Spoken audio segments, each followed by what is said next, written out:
When I rolled down the window, she stepped farther off the side of the highway. Frank stood to investigate, and I leaned forward, nudging the dog's head aside so I could greet the woman.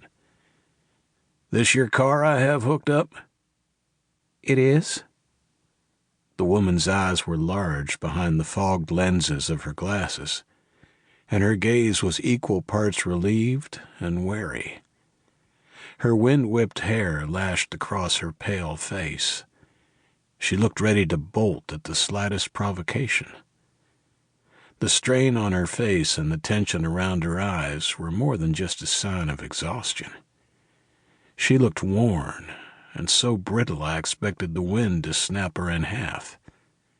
But she smiled at Frank, and the impact of the curve of those lips was a punch in the gut. "Is that a standard poodle?" "Sure is. His name is Frank." The tip of her nose and the high arch of her cheekbones were red and windburned. Her hat was pulled low over her brows and ears, and her scarf was wrapped tightly about her neck. I knew she had to be chilled, even with the oversized jacket clutched about her. I had hooked her car to the tow bar over 5 miles back. "You've been walking a while. I can give you a ride the rest of the way into Raven's Gap." Her gaze dropped to the side panel of the truck, where I knew she could read the logo emblazoned on the side: Raven's Gap Police Department. Instead of the ease those words generally instilled in people, unease pinched her brow. She clenched her jaw when her teeth started to chatter. "Thank you, but—" "At least ride in your car. I do anything suspicious, you'll have a fair chance to jump out and make a run for it." Her eyes flew to mine. I did not need to be a cop to see the well of secrets in this woman's eyes. She nodded eventually. "Okay." I knew she would be leery if I helped her with her bag, so I rolled up the window and stayed in the cab.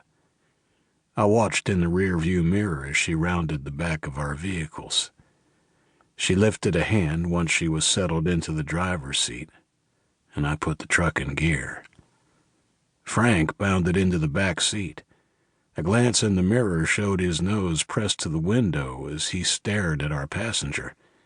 His tail thumped against the seat. He had a better rapport with people than I. We would have snow tonight. The sky was heavy, and the meteorologists were predicting close to a foot of accumulation. The temperature reading on the dash proclaimed it to be 17 degrees out. The wind chill made it even colder. I checked the mirror again, but could not see the woman's face at a quick glance. I dropped my gaze.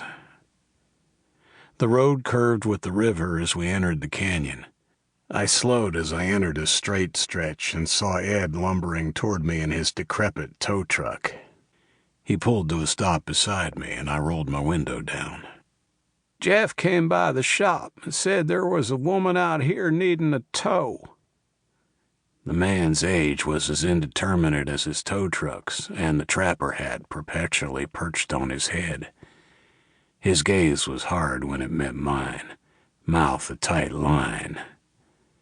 Frank shoved his head between mine and the window, grinning his wide canine smile at the man who always had treats in his pocket. Ed tossed him one now, and he snapped it out of the air.